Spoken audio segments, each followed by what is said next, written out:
The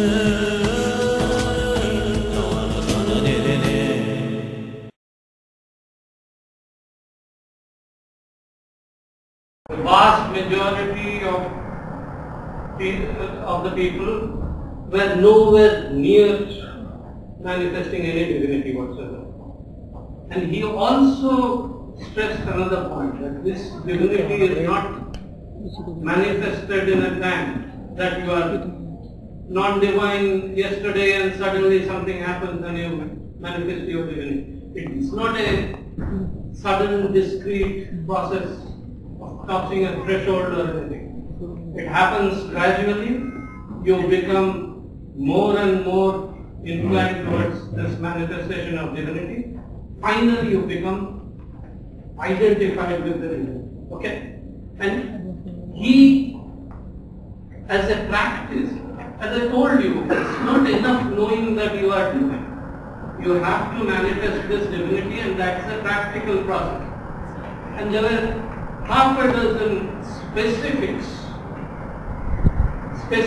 of behavior, specifics of our day-to-day living, which Swamiji emphasized as the crux of education. The first of this was man-making. Okay. There are two goals here. The ideal of all education, all training should be this man-making.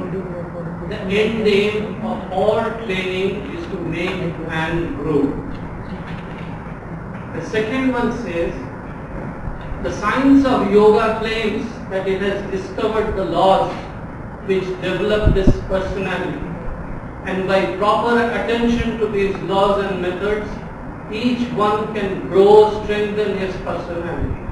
This is one of the great practical things, and this is the secret of all education. What did Swamiji mean by man-making?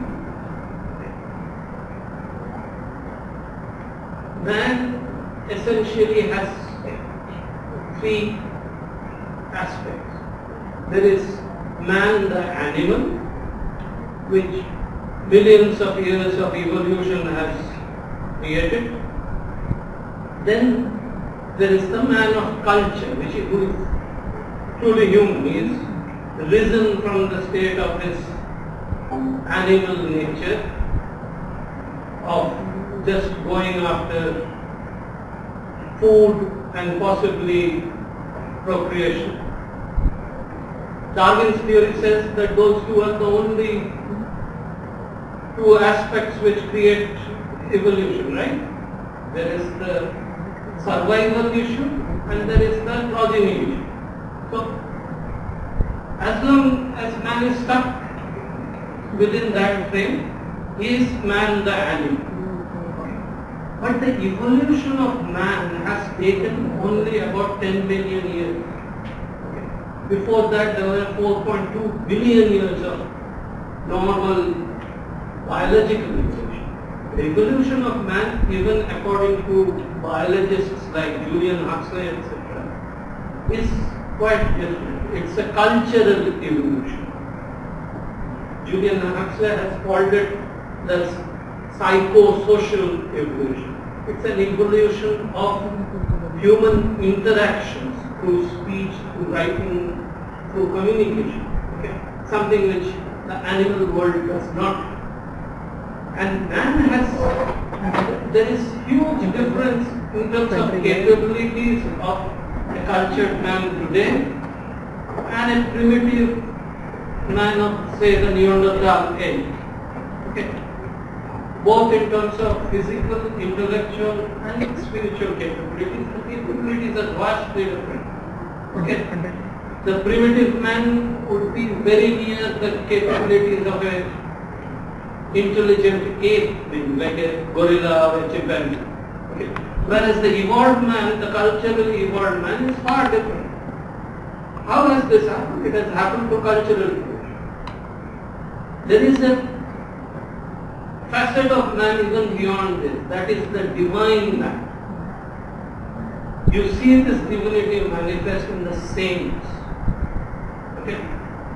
And the way this happens according to Swamiji, is by a process called growth, okay, where your sense of self starts expanding. As long as you are hooked to this concept of your body as yourself, you are more or less at the animal existence. The moment you expand and become associated with your intellectual personality, your sense of self starts including people in your family first, and then people in your society, and possibly people in the entire country of them. So anything that goes wrong with the family hurts you, anything which brings a great deal of joy to the family brings joy to you. Why? Because your sense of self has gone beyond your physical domain and has encompassed the entire family. This is a process which Swami Vivekananda has called growth, and it happens the more and more you become self-reliant. Okay? The completely selfless person finds unity with the entire existence as a self, and that is the ultimate manifestation of divinity. So man making is actually becoming progressively more and more selfless. Okay? Doing for others rather than taking from. Okay? Contributing rather than grabbing. Okay? And this, practicing this attitude is one of the ways towards manifesting divinity. This alone is not manifesting divinity, but this is one of the practices, one of the techniques which take you towards God. Next. The next thing is what is called Shraddha. Faith in oneself. What is Shraddha? It's a very difficult to translate term used in Sanskrit. Okay. What Swamiji tells about Shraddha is, what we want is strength. So believe in yourself. We have become weak, and that is why occultism and mysticism come to us. These creepy things. There may be great truths in them, but they have nearly destroyed us. Second, he says, believe in that infinite soul, the infinite power, which with consensus of opinion your books and says is preach. That upon which nothing can destroy, in it is infinite power only waiting to be called out. This belief in oneself. Just go back and recall Swamiji's earlier life, just when he came and had his first interaction with Sri Ramakrishna. I told you he was a very doubtful, skeptical person at that stage. Okay? Yet, to make this journey of manifesting yourself, you need to have certain conviction that this path is worth taking. Okay? How does that conviction come? The scientific outlook tells us to doubt everything. Okay? Which is good. Swamiji himself had this tendency of verifying every little truth. But he essentially worked and developed his faith by coming in contact with Sri Ramakrishna. It was Sri Ramakrishna's life which was in front of him, which told Narendranath that yes, there is some truth in this after all. The divinity can be manifested because I see it being manifested in front of him. It is with this conviction. It is not a blind faith, it is not a fatalism. It's a very rationally concluded aim that this path, the path of manifesting divinity, is not just worth taking, it is valuable to take this path, to make the divinity manifested. And that is the faith in your oneself that Swamiji talks about. You have to believe in yourself. Yes, I have this capability to walk this talk. Okay. Without that conviction, there is no way you are going to manifest anything. The divinity that you are trying to manifest is all powerful. Every bit of power and capability comes from that. If you think you don't have power, you will never be able to manifest. Okay? As a stepping stone, as a technique to reach that ultimate manifestation of divinity, Swamiji's first recommendation was this capability, this belief in one's own capability. Okay? And this is an education must provide. Okay. Second, he said, was character. Character building is essentially leading an ethical life. Okay. The bottom line of ethics, according to Swamiji, was not hurting others. By action, by thought, by any motive whatsoever, not hurting others. It's almost the same thing as what Gandhiji called ahimsa. That was, in addition to not hurting others, Swamiji said, having strength was another facet of character. Believe yourself to be powerful, trying to be powerful in all ways possible, each way possible. Okay. What strength is and how strength can be manifested, we will try to deal with in the next session, not in the next session, in the afternoon session. Okay, so I will skip that part. Okay. The third part was, if you have so much of capability and strength in you, what do you do with it? Okay. The third thing is the element of compassion. You do things for others even if you don't want anything. And that is the essence of character according to Swamiji, and this has to be Swamiji thought and essential ingredient of all education. And this has almost vanished from our regular school education now. We do not address this character building aspect of education at all. Next. Finally, Swamiji pointed out a great thing. He said that all knowledge comes from within. Okay. Knowledge doesn't come from outside. Knowledge doesn't come from books.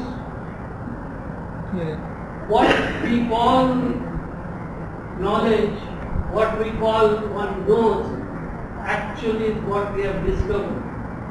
It was always there. Integral calculus, or the techniques of doing integral calculus was always there. I just happened to discover it. What did the teacher do? The teacher guided my thoughts in a manner where the discovery which I did was made possible. Okay. Swamiji says that the soul knows everything. We don't know certain things because the soul is hidden. We unveil that soul and then that knowledge comes to us. Okay. We unveil certain things from the base of our own capability, which is Atman, and this is something which Swamiji said was part of education. The teachers should know that I am not to basically push information into the minds of the student thinking that it will give him knowledge, and the student should know that he has to be serious enough to contemplate what the teaching is all about and discover for himself what the knowledge that is being talked about. Okay? Knowledge is inherent in man. No knowledge comes from outside. It is all inside. What we say man knows should in strict psychological language be what he discovers or unveils. What a man learns is really what he discovers by taking the cover off his own soul, which is a mine of infinite knowledge. Okay.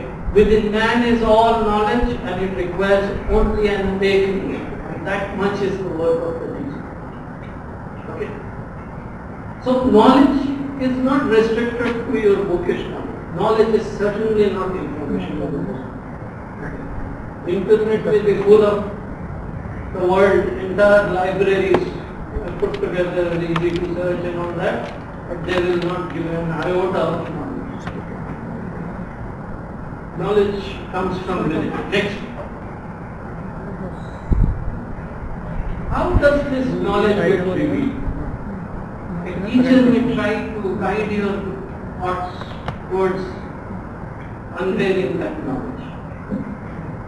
What is of essential here is concentration. It is only through immense concentration that new knowledge dawns on you. Okay. You study the work of a scientist, a musician, or even a sportsman, okay, who discovers something new every day or every month. A new melody comes to a musician only when he is totally engrossed in the thought of discovering the melody. A new breakthrough idea comes to a scientist or a mathematician only when he is totally immersed in the idea of that. So, the power of concentration is an essential tool in unveiling the soul and getting you the discovery of the knowledge from within. Okay? To me, the very essence of education is concentration of mind, not collecting of facts. If I had to do my education over again and had any voice in the matter, I would not study facts at all. We have but one method of acquiring knowledge. From the lowest man to the highest yogi, all have to use the same method, and the same method is what is called concentration. Our modern education system, unfortunately, has moved away from developing this power of concentration. Even when we were children in school, we were encouraged to play chess so that our concentration improved. Okay. We were encouraged to read books, sitting for hours together. Those, I find in modern age, those practices are becoming less and less. And people, if they once get used to something like television, where there is an interruption in a flow of thought every 3 minutes or 5 minutes, then this power of concentration will be totally ruined. Okay? And if the power of concentration is ruined, it will lead to only the next consequence where new knowledge discovery will become increasingly more difficult. So, the power of concentration is something which has to be meticulously developed as part of education. And Swamiji thought it was almost the essence of what education was all about. Next. Finally, what do you do with all this knowledge that you have? Okay. The only good use of any knowledge, secular knowledge or sacred knowledge or spiritual knowledge or whatever you call it. By the way, Swami Vivekananda did not distinguish between secular and spiritual. The essence of having any knowledge, any power, is to find solution to problems that are ailing people. Okay? Finding solution or effort or techniques to find solution must be part of any education. Okay? If knowledge remains just an esoteric thing, just something to have and do nothing about, then that education is incomplete. Not only incomplete, it is useless. Education should provide you means of solving problems and finding solutions. What kind of problems? Not just problems that you encounter. Whatever problems people around you, society around you encounters, should be solved using whatever knowledge and means that you have. The use of higher education is to find out how to solve the problems of life. And this is what is engaging the profound thought of modern civilized world.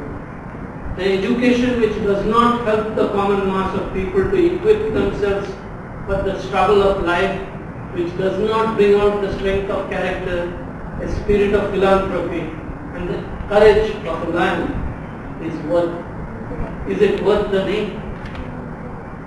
Now this is where the use of any knowledge is. In basically finding solutions to the suffering of others, according to some. Next.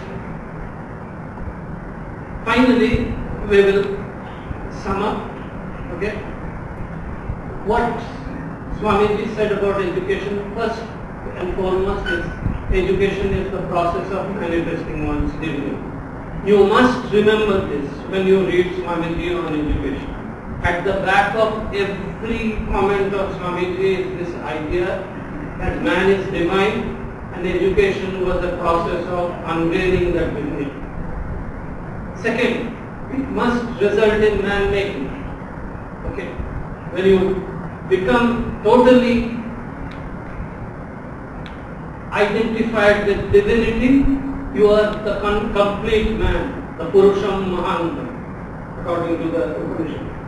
But you become more and more a man by traversing from your animal self to a cultured self to a saintly self. This journey is education. It should ultimately make you a better human being.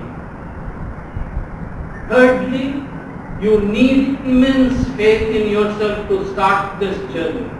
Any education system which discourages is actually doing harm. Okay?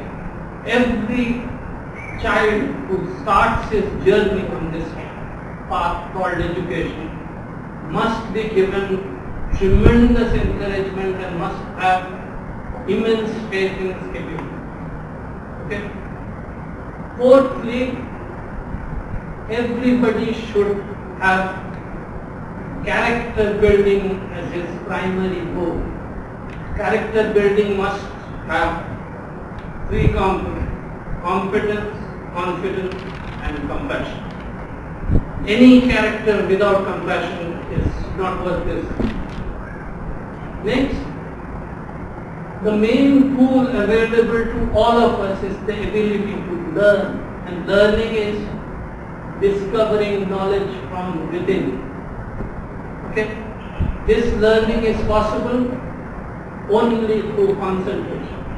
So any education system must meticulously train people to concentrate for long hours, concentrate deeply on one subject.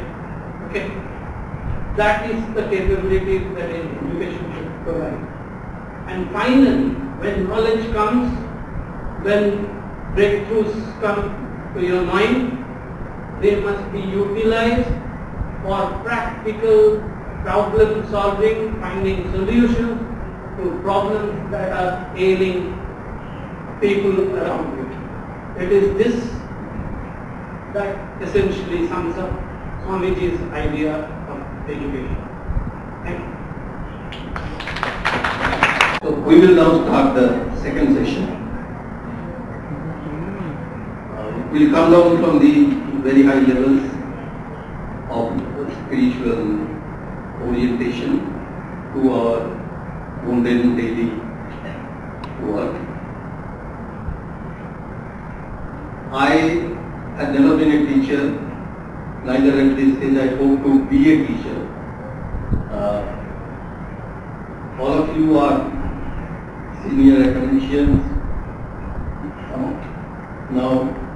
So most of what I will be presenting, you must be already knowing quite a large part. But still, my feeling is that from time to time, it's worth to recapitulate what we already know. It's somewhat like the regular japa. If we do japa, we fall in love with our Ishta, we become one with Ishta. So similarly, if we keep on seeing what we know already, what we feel we ought to do as a teacher, try to recapitulate that from time to time. There is a difference between what is must to be done and ought to be done. We will come to that later. But if we keep on repeating, then we start being a teacher. Now, the subject which I put there is teacher a change agent for building a better society. I hope you all agree, there is no dispute on that. So, next. So we proceed with that. If that becomes the objective,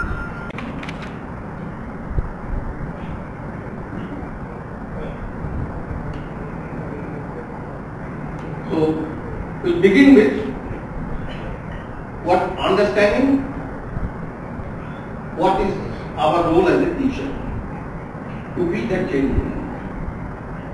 Now before we do that,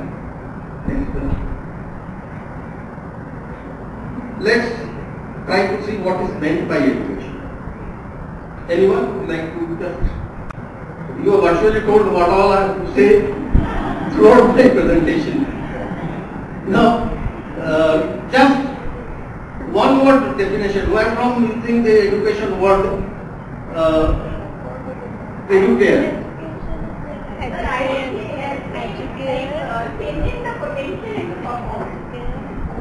Now, the word is education. You are saying coming from education. Any other thoughts on this? Who would vote for education? Educare or educe? Educare.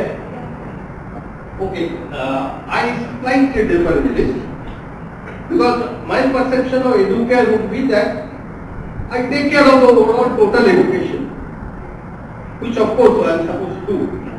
But educe means bringing out from within. Now, if we are to believe what Swamiji has said, what has been talked in the morning, that all knowledge is within us, that means what education should do is to bring that knowledge out from within.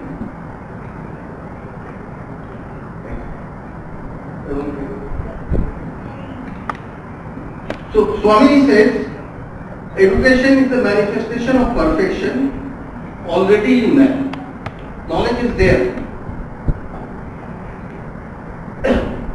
It does not come from outside. Let's take a typical example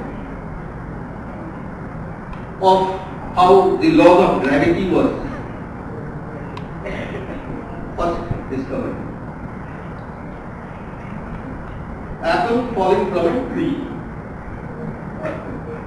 Now, from an apple falling from a tree, how did Newton found out the laws of gravity? He had not been taught about the laws of gravity, neither he read anywhere in any book about the laws of gravity. So where did the knowledge come from? It came from within him. So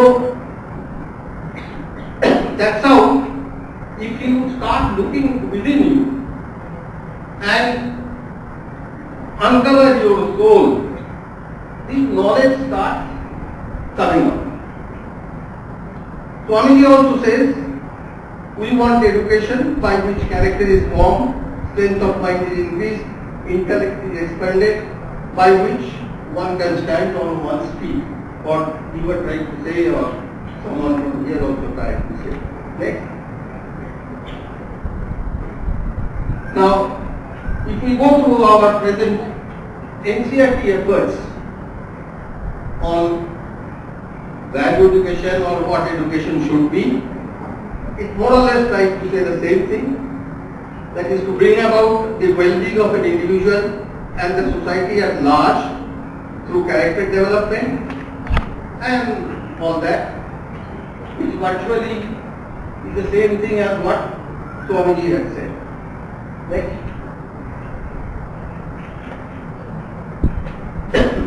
It goes on to same thing, education is necessarily a process of inculcating values to equip the learner with a life, a kind of life that is satisfied to the individual in accordance with the cherished values and ideals of his society. Next. Importance of developing values as integral to education has long been embedded in the age-old traditions of India. This is the NCERT statement. What is that age-old tradition? Age-old tradition of ours. Value-based education. Just go further back. Our age-old tradition was a sort of a Gurukul, Guru-Shishya relationship, and what they used to do before starting every session, chant the Shanti Shuktam. All of you know that Shanti Shuktam. Next. This you already know. So before, now once they used to chant and start this, the values would automatically emerge between the Guru and the Shishya. What does this mean? That is, oh, may Lord protect us, both the teacher and the student equally. May He give us knowledge. May we both acquire energy as a result of this knowledge. May we become illumined as a result of this knowledge. Let there be no disharmony between us. Everywhere it is us. May Lord give us the knowledge. It's not I am the giver as a teacher, you are the receiver. So that's the very first concept which we have to develop as a teacher, that I am not the giver.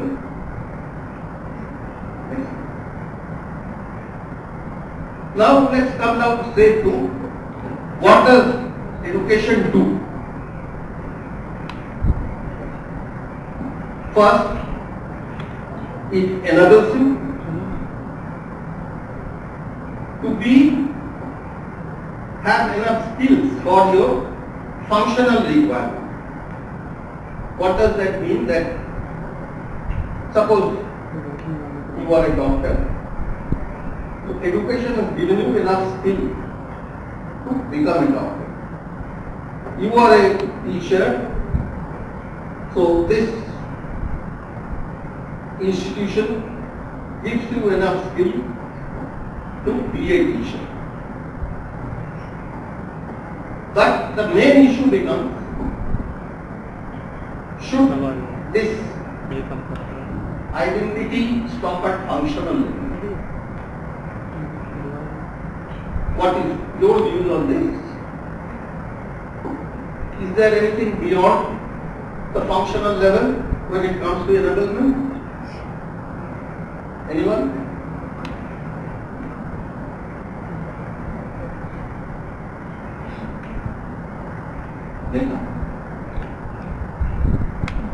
What we are talking of is the being level. There is a big difference between getting skills to work for the function I am supposed to do and to operate from a being level.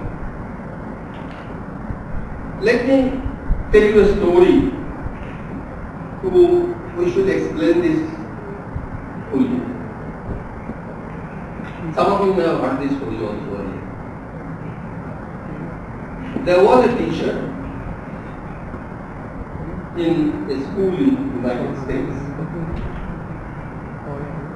She noticed that one boy from a poorer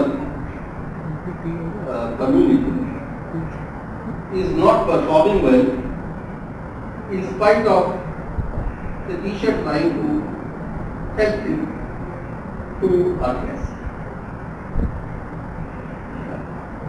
Then she tried to go through the background of the student and she found out that this boy came to this school from another school only the previous year. Then she contacted the previous school and found out that this boy was really a good student. But when her mother, he had lost his father much earlier, and when he was studying in the school, his mother also died out of cancer. And after that, perhaps he lost all interest in life and he started going down in that school itself. Now, by the time this teacher came to know of that, within a few days of that, the Teacher's Day came. And as the practice was there in Teacher's Day, all students bring some gift for the teacher. But this student also got a bundle, wrapped in some old newspaper, gave it to the teacher.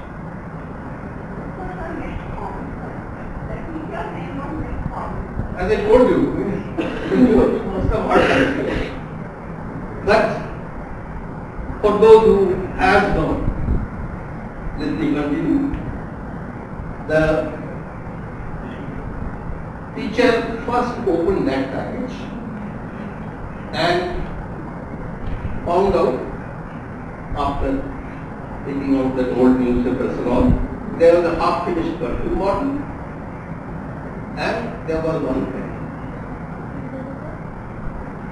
The boy told that, madam, this belongs to my mother, so I am being in deep today.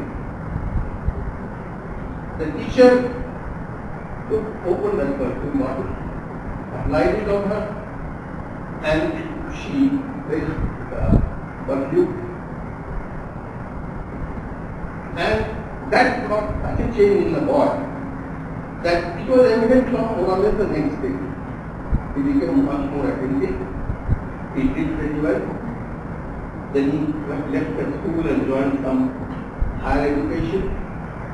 This boy used to keep on continuing relationship through letters with this teacher, and he used to acknowledge that, ma'am, what I am today is all because of you.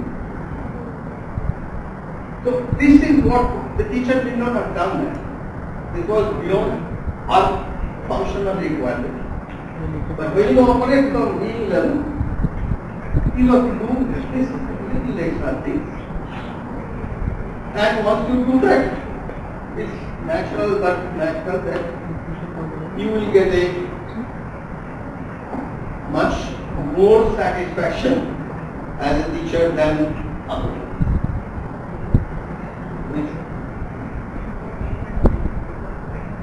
Now, what else education do is, it gives you a key to the treasure house of knowledge.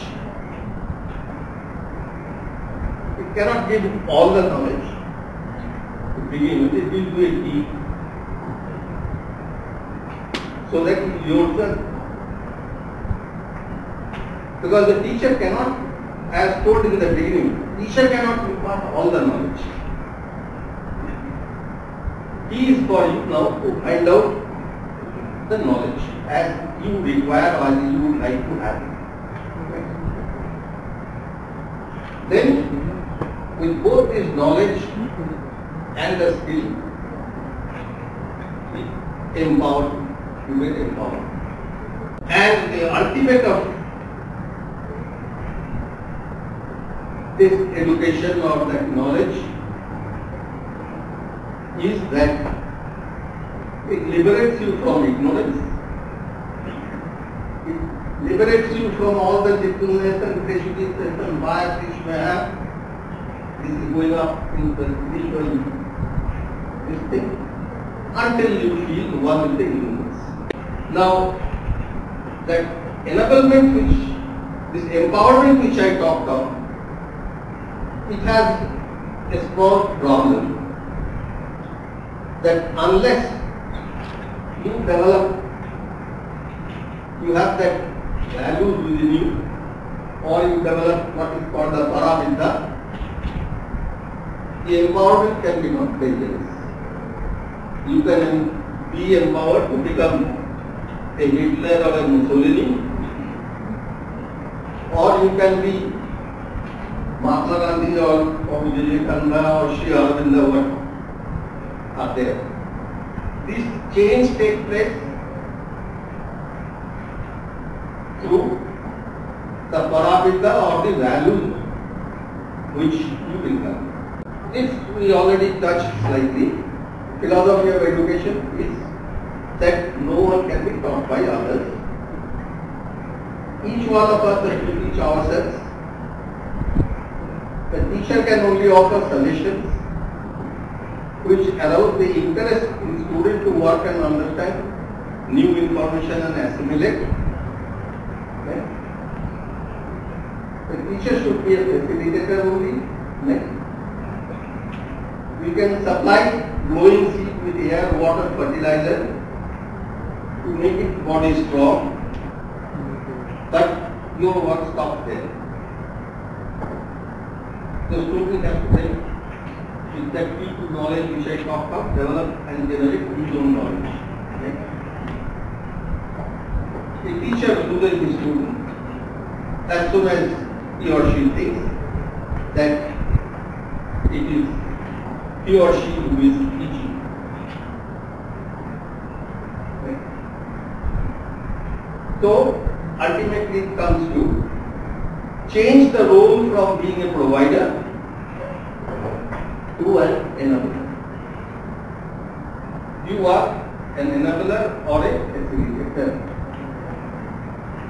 Okay. Then we come to a slightly different area. That is, liberty is the first condition of growth.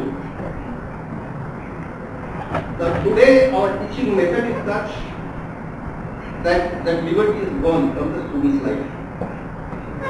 There are pressure from peers, there are pressure from parents, pressure from teachers, pressure to finish the scheduled academic curriculum.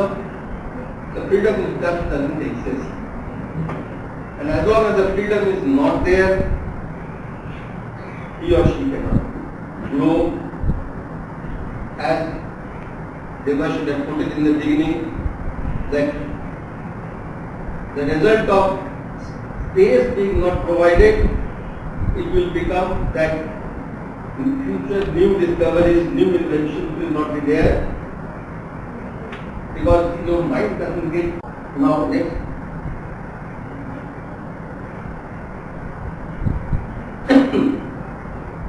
It brings the second para. The moment he brings to think that he has infinite potential within him, and he only has to manifest the same, he accepts and starts the journey of life full of contribution to others. Now, what is this full of contribution to others? You see, man is a social animal. we can't live all by ourselves. We need people around us. Not only that, we also need the others to sort of appreciate me, appreciate the qualities of me. Now, this doesn't happen. People who will stay around you, be with you, unless you are able to contribute to their needs also. So, a life has to be necessarily a contribution, an exchange of what? Share. And also that in this process comes that there are various levels of interaction and engagement. So we will just briefly get into what are the various levels of engagement. The engagement can be at personal level, like me and my family, me and my, just me only, me and my friends. These are engagement at the first level. Expanded, it gets into community, me and public institutions, like me and my school, me and my government. There could be many more. I've just put one or two, just to give an idea, and considering the space constraints also on one side. Next is at cultural level.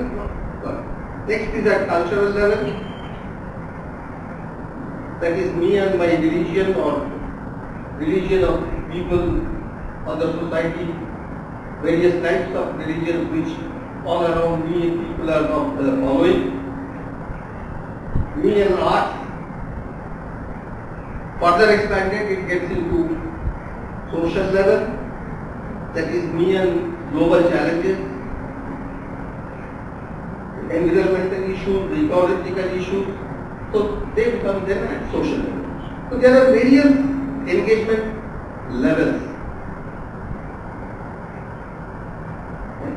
and a student has to be made aware of all these engagement levels for him to develop as a man.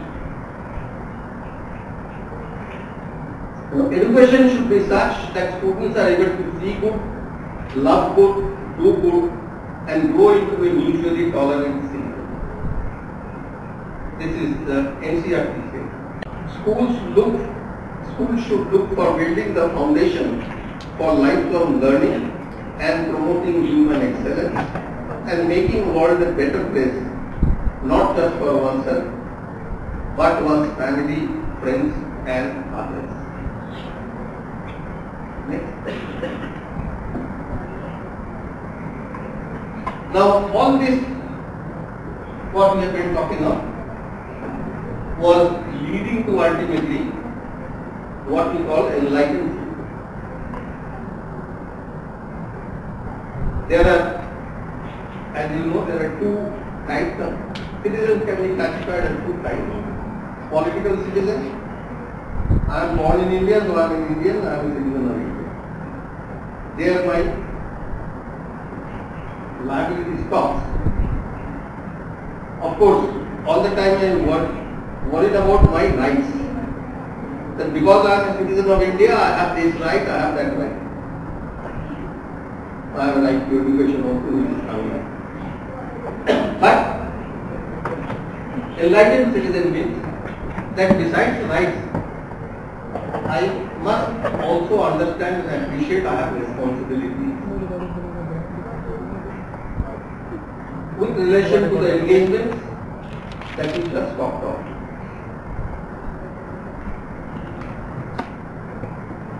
Now, enlightened citizen is one who is aware of ethical and social responsibilities. And the education and the teaching process and everything should be such that this concept of enlightened citizen, this concept of having the responsibilities that comes into the child.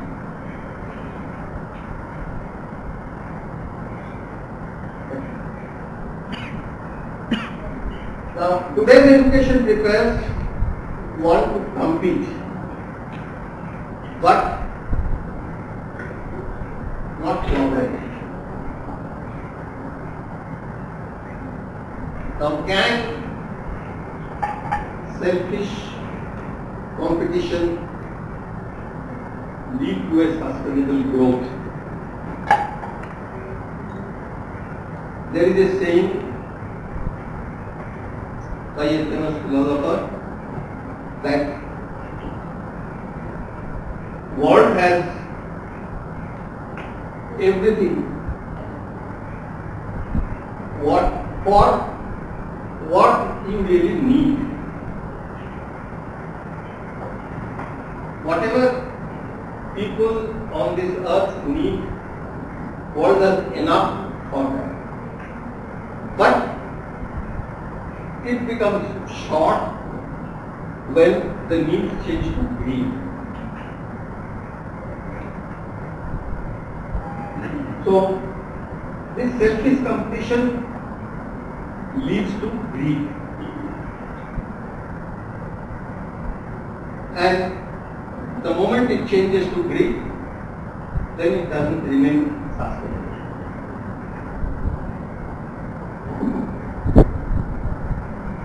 Then the other thing is that statement that remedy lies in fundamental change in system of values, profound modification in our conduct towards other men. So ultimately, it's emerging out to what in the beginning she had told, that the values become important as education progresses. So, value education is a necessary ingredient for a holistic education. What is happening today is that a student does not know that how he should live a life, what he is going to be after he finishes his school or college or whatever education he is in, what he is really expected to do. These are things which remain unanswered today. The questions which are there in his mind never get answered. Now, unless someone is aware of the responsibilities, unless he has values within him, in future when he gets exposed to what situation he is required to make decision making, the decision making goes anywhere. A decision coming out of a person with values and a decision coming out of a person without values will be entirely different. Because the other person is looking from his own interest all the time, whereas person with value will be looking at it at it which is good for everyone.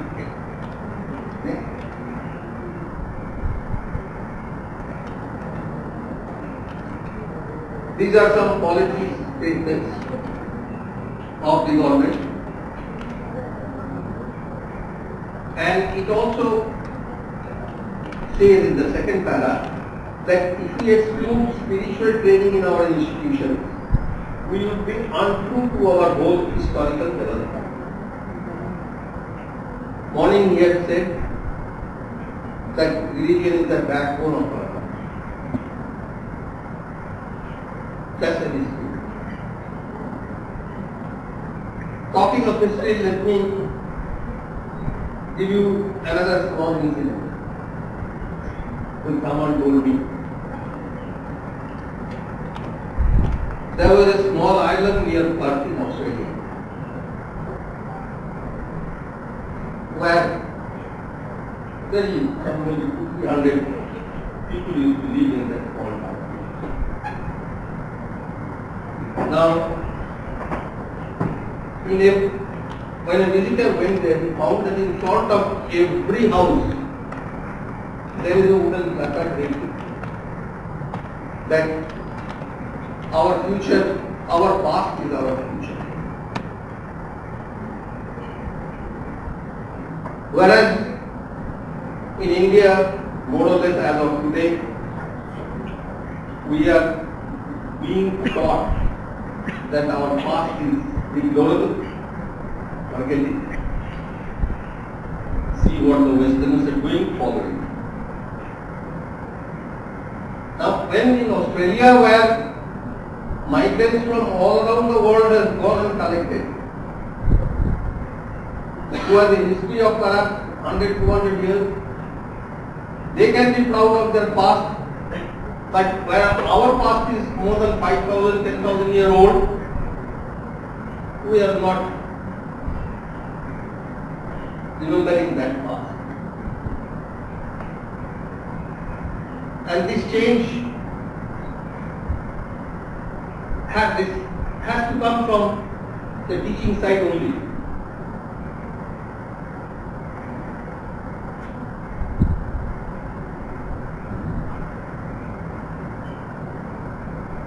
Now, this again is an admitted fact from NCERT that there is a lack of commitment for fostering values in the agenda of the school.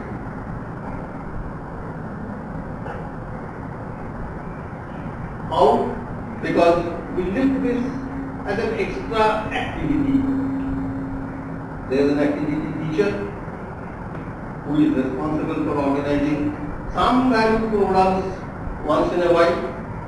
Quite a large number of schools, I'm not talking of all the schools, but large number of schools is like that. So, someone from outside like us will be called, give on our presentation, and there the value transmission ends.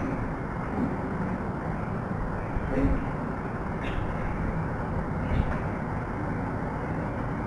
Now, let us, although all of you know what are values, but as I told at the beginning, let us recapitulate on what are values. Values regulate and guide our behavior and action in day-to-day daily life to be a good human being. It's a very simple thing. Whatever we do to be a good human being is a value.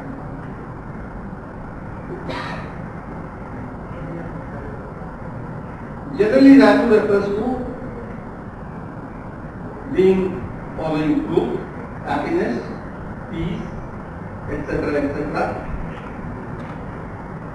And these are more learned by habits than direct teaching.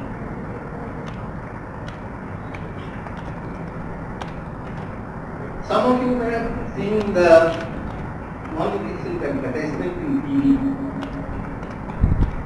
I don't see much of TV, I see one or two only short things, but the advertisement says that, shows that in the morning on the breakfast table, the servant brings and father, the girl and the mother is there. The servant brings and some breakfast on the table. The father tells the child that thank you bolo. The child says, क्यों thank you bolo? He said, तुमको breakfast दिया. The child says, वो तो रोज ही देता है. He said, तुम रोज ही thank you बोलना. So this type of teaching by the parents right from the very childhood that what invites the values. And your role is becoming more difficult because that is missing today at house. At our house, we are no longer giving that inputs which at my younger age possibly I would have got from my grandparents more than perhaps my own parents. Today that situation is not there.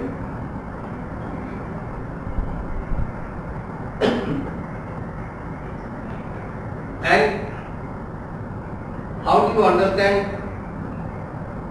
that a child is developing values? That is when you observe that his ought consciousness is growing. Must is different. She does the homework every day because she knows that once he goes back to the school, homework not done, she will get a scolding. So she must do the homework. Similarly, a lot of things she does which she feels she must do. But the ought consciousness doesn't develop.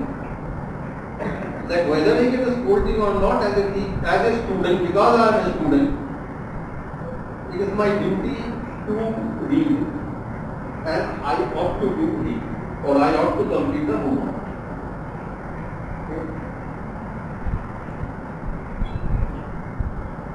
In fact, this is a statement by Plato that greatest human faculty is not only for the capability to search for what is true or what really is. That's one of the capability already. But it's also for to know what it is ought to be.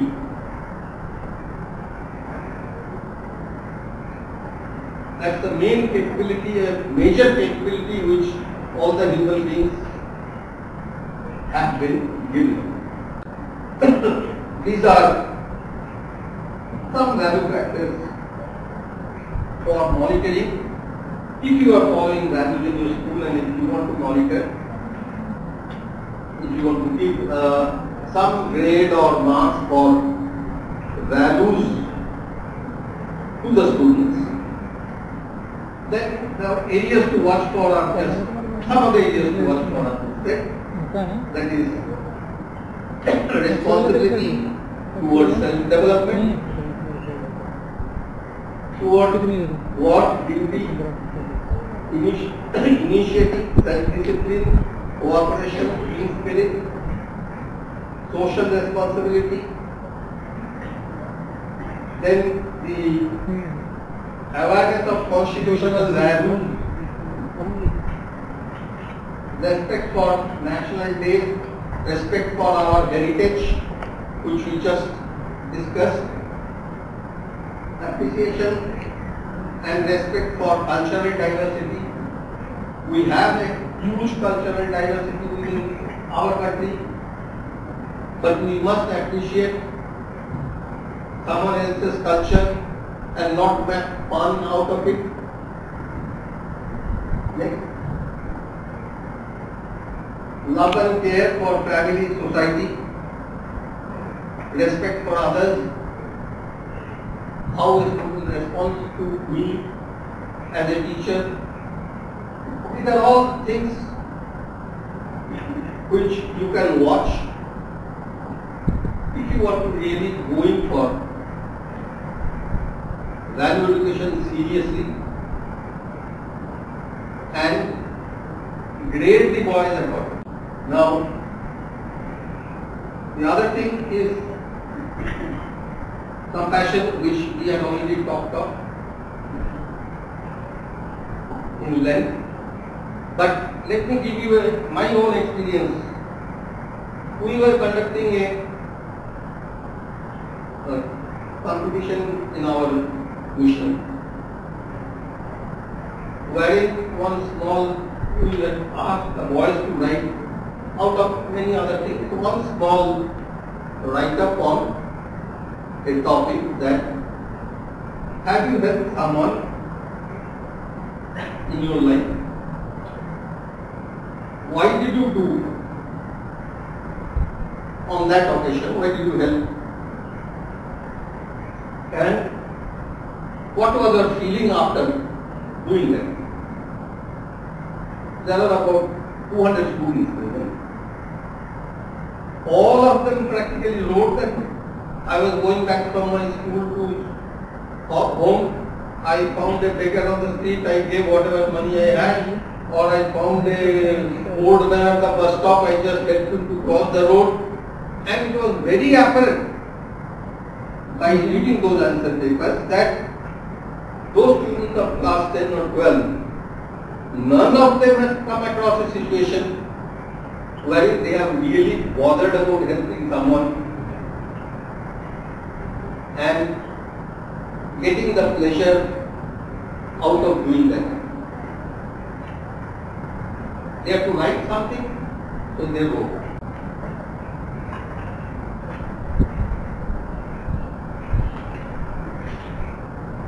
This is an old line which many of you may have already come across earlier. But the basic truth is that righteousness is the starting point for being a great individual, for building a nation. And whereas a student can develop these days in righteousness is only through your support in the schools. अब तो ये situation आ गया जो आप बच्चे जाके घर पे कुछ किया, suppose so sun goes and there's a light in an empty room, the sun keeps on, sun has been taught about conservation of energy in the school, so he goes and looks off the switch in the house and says, he comes think to his parents that why is that light burning? Father बोलेगा बेटा तुम अपना जो teaching है school में रखो इधर पर चलो. So you have a very difficult role because the support which has to come from the parents are not forthcoming. And in fact, it's not only forthcoming. You have to unlearn many things which the learner. Before you can start the teaching process, before you can start teaching, not the academic curriculum, but the values.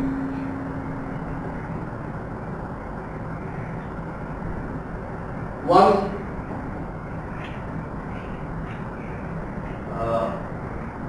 person interested in learning music went to a great music teacher and said, "Sir, I want to learn and practice music under your guidance." The teacher said, "Do you know something about music?" Teacher said, "Yes, I know about this raga, I do this, that." He told many of the ragas. So the teacher said, "I'll charge you 5,000 rupees for tuition." And at the same time, another boy came up, and he also said the same thing, that I want to learn music. And that teacher said, "Do you know anything about song?" He said, "No, I don't know anything." He said, "Okay, I'll charge you only 500." Now this guy was surprised that, what is this? He doesn't know anything, you are charging him 500. I know so many things, you are asking 5,000. So the response was, that I have a much difficult task. I have to unlearn what all you have learned. Today, the teacher's condition is like that. This is nurturing values. Now, this some of you may be already practicing schools also. But one thing you have to appreciate that each school has to have its own what the values the school wants to promote.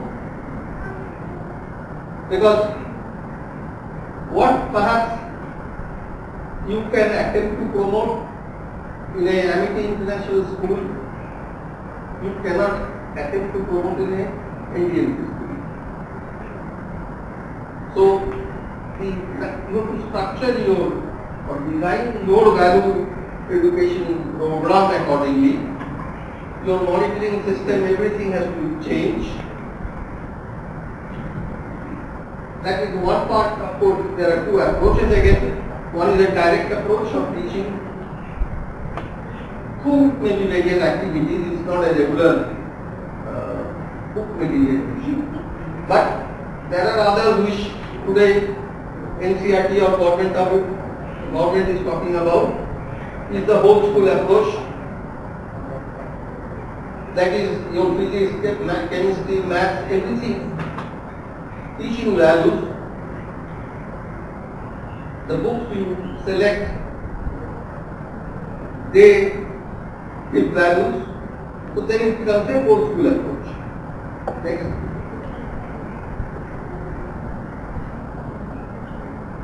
These are some of the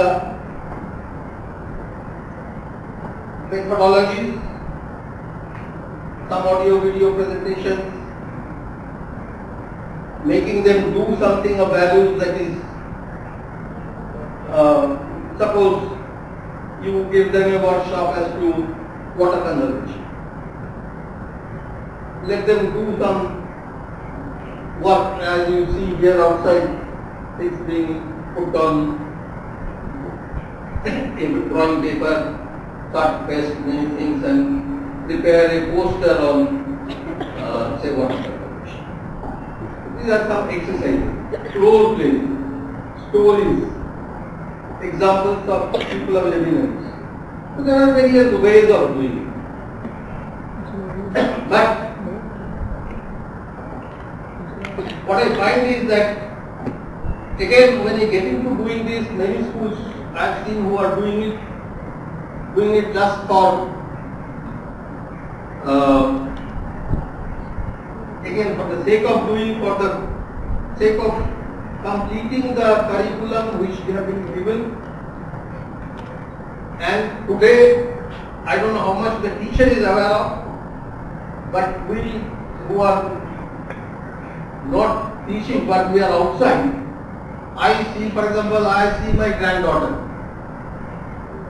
She gets a work on, say, water conservation.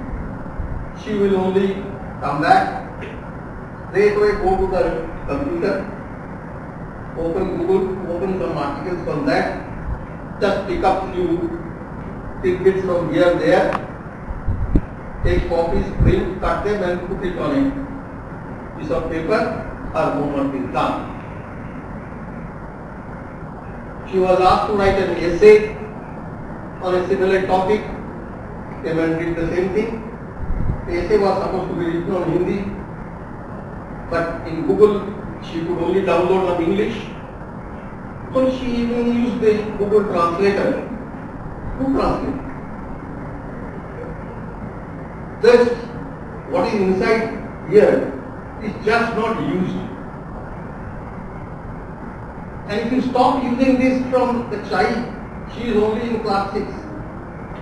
If you stop using this from that age and never use it till you finish your education, how is he going to do and stand in life? The life situations you won't find in your computer, answers to that. However, you will start doing.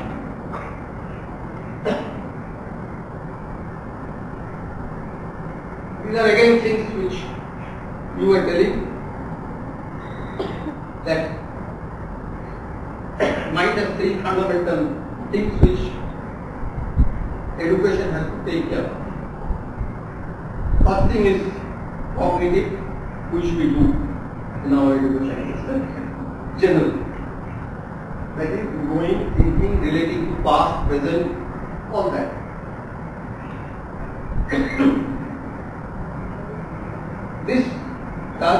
What does this do ultimately? It assesses your IQ. Further one step many people perhaps will do that, because all individuals have, in addition to the IQ, this thing, some feelings,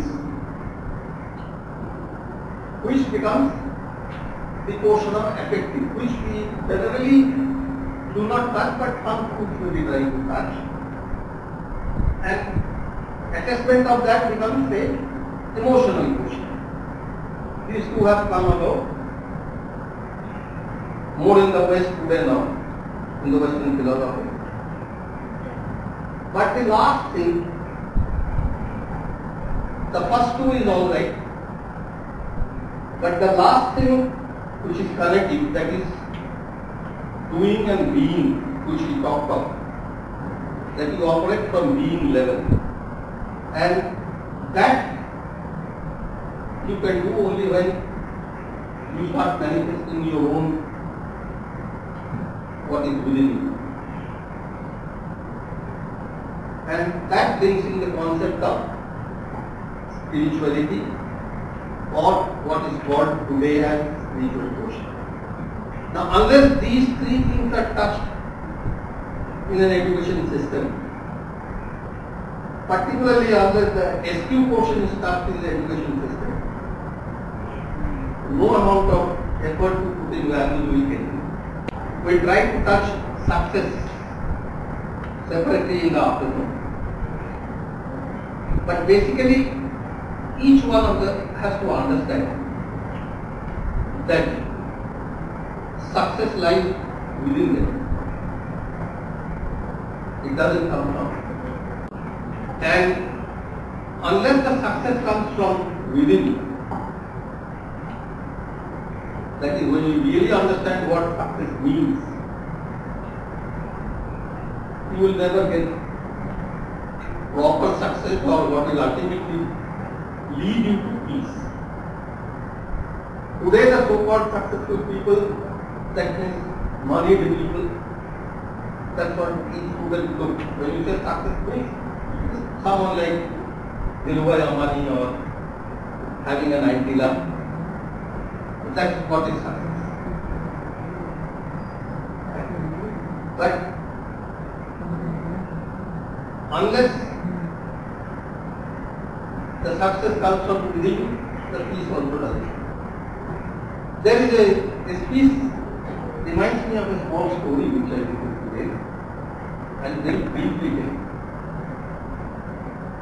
You see, God has, rather Vishnu sat down and when he created a human being, he gave everything to the human to satisfy his sense, pleasures or requirements. Everything has been provided. But he tried to play with it. So while he gave everything to us, when he created us, he just did not give this peace. He put it in a small urban market first, and then he was wondering where to put this thing. Indra came and said, put it in space. Person will not be able to find out human. So God said, no, your condition is not valid, because I have given them so much power that they will be one day able to come to space also and find it. Then Varuna said, put it in inside the ocean. Again, Vishnu said this will not do. They will one day develop submarines. They will go inside the ocean and they will pay. Like that, many suggestions were put by other gods and goddesses. All of them got rejected. And finally God said, I got an idea. I will put them inside everybody. Let them. And that's the catch, and that's what everybody has to understand.